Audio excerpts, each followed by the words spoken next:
निश्चय ही जनता की उम्मीदें पूरी होगी, ऐसी मुझे भी आशा और जनता को भी आशा है। जबकि संत का धर्म है वहाँ कोई चाहना नहीं रख करके अपने कर्म को करते रहना। तो हम तो एक कर्मयोगी के रूप में हैं, इसलिए जहाँ कर्म करते उसके पीछे ये नहीं कि फल की इच्छा हो, केवल कर्म अपना सात्विक भाव से करना है। मैं धन्यवाद और आभार व्यक्त करता हूँ पोकरण की जनता का, जिन्होंने मुझे इतने भारी बहुमतों से जीता करके विधानसभा में पहली बार किसी संत को भेजा है।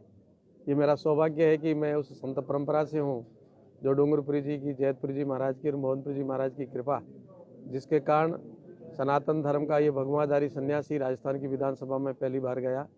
और मैं बस उन गुरु महाराज के आशीर्वाद से मैं मेरे कर्तव्य का निर्वहन करता रहूं। जनता ने जो विश्वास मेरे में जताया है, मैं उनके विश्वास को अक्षुण्ण रखूं।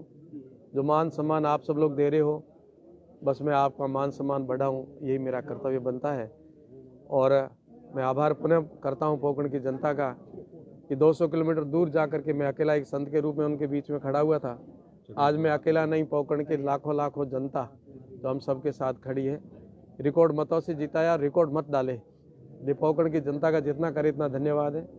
आज मैं मेरी इस जन्मभूमि और मेरी तपोभूमि जो तारातराम मठ है उसकी शाखा ये हमारीपुरा के अंदर मेरे पूज्य मोहनपुरी जी महाराज की कृपा पात्र गुरु महाराज के मेरे सगे गुरु भाई नारायणपुरी जी महाराज, हमारे आदरणीय खुशहालगिरी जी महाराज विराजे यहाँ दर्शन करने आया। और यहाँ स्थानीय लोगों ने अनायास इतना अच्छा कार्यक्रम रखा, तो मैं आप सबका भी धन्यवाद करता हूँ।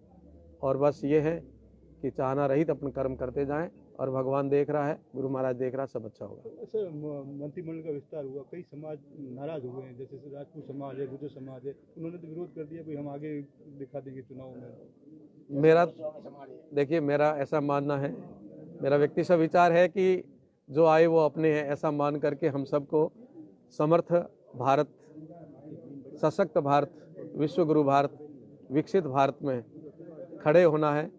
निश्चय ही सब अच्छा होगा, सबके लिए अच्छा होगा। जहाँ मोदी जी खड़े हैं, पूरे विश्व में भारत का प्रतिनिधित्व कर रहे हैं, तो अपनी छवि मोदी जी और योगी जी से कम किसी को नहीं आंकनी है। हम उनके पद चिन्हों पर चल करके अपने क्षेत्र में काम करें और सभी संतुष्ट रहें, सबको अच्छा होगा और सब अच्छा होगा, इतनी मैं कह सकता हूँ। आप मंत्रिमंडल से संतुष्ट हैं? बिल्कुल मंत्रिमंडल से संतुष्ट है, क्योंकि जो बने वो हम ही तो बने हैं।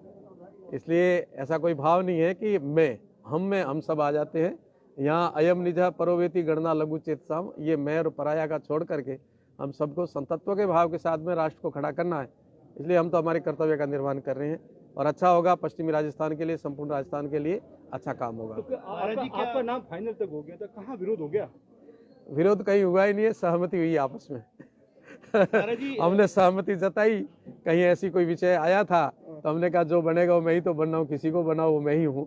इस भाव से सहमत होकर के हम सब ने मंत्रिमंडल का निर्णय हुआ है और जो बने हैं सब हम ही हैं। तो असहमत कौन है? असहमत कोई नहीं है। सब सहमत ही है, तभी तो बना है और सब अच्छा होगा और आगे भी अच्छा होगा। महाराज जी, पोकरण में मिथक टूटा है, ऐसा बताया जा रहा था कि धर्म युद्ध की तरह वहाँ चुनाव लड़ा जाता था, लेकिन बताया जा रहा है कि इस बार जो मत पड़े वो दोनों पड़े जो वहाँ वोट में। नहीं, ऐसा कुछ नहीं है। अभी भी हम सब अपने उद्देश्य की तरफ ही बढ़ना है और जिस उद्देश्य को लेकर के पोकरण गया हूँ वो अभी पूरा नहीं हुआ है। इसलिए पोकरण वालों को भी ध्यान रखना है और स्थानीय लोगों को भी ध्यान रखना है कि 200 किलोमीटर दूर जा करके राजनीतिक और नेता बनने के लिए नहीं गए, हम लोग एक बड़े उद्देश्य के साथ गए हैं।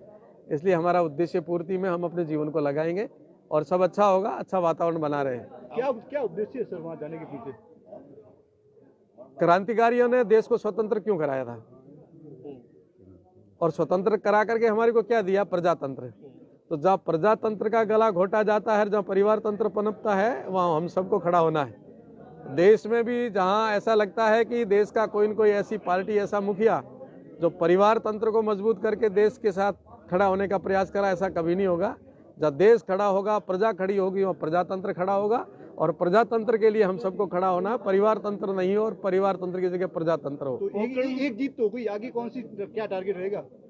भारत को जब तक विश्वगुरु नहीं बनाएंगे, भारत को सक्षम समृद्ध नहीं बनाएंगे, तब तक हमारा कोई उद्देश्य पूरा होगा ही कब से दिखना शुरू हो जाएगा जो आप उद्देश्य लेके चल रहे हैं पोकरण के मैदान में? 22 जनवरी को जैसे ही भगवान राम की मूर्ति की स्थापना हो जाएगी, ऐसे आप सोचो कि राम राज्य शुरू हो जाएगा, भगवान राम विराजमान हो जाएगा, उसके बाद राम राज्य शुरू हो जाएगा। तो पोकरण हो, चाहे बाड़मेर हो, चाहे राजस्थान हो, पूरा भारत हो, अब हम सब लोग ये चाहते हैं कि एक आदर्श बन करके हम सब लोग अपने जीवन में आदर्शता लाए, भगवान मर्यादा पुरुषोत्तम रामचंद्र की तरह उनके पद चिन्हों पर और उनके बताए हुए मार्ग पर चल करके जब आदर्शता आएगी उस दिन सब परिवर्तन हो जाएगा। तो विपक्ष ने एक आचार संहिता उल्लंघन का मुद्दा उठाया, उन्होंने कहा भाई अभी तक चुनाव ही नहीं है, उससे पहले वोटरों को साधने के लिए ये राजनीतिक विषय है, तो उठते रहेंगे, दबते रहेंगे, बनते रहेंगे, इसमें कोई बड़ी बात नहीं है, ये चलता रहेगा। धन्यवाद।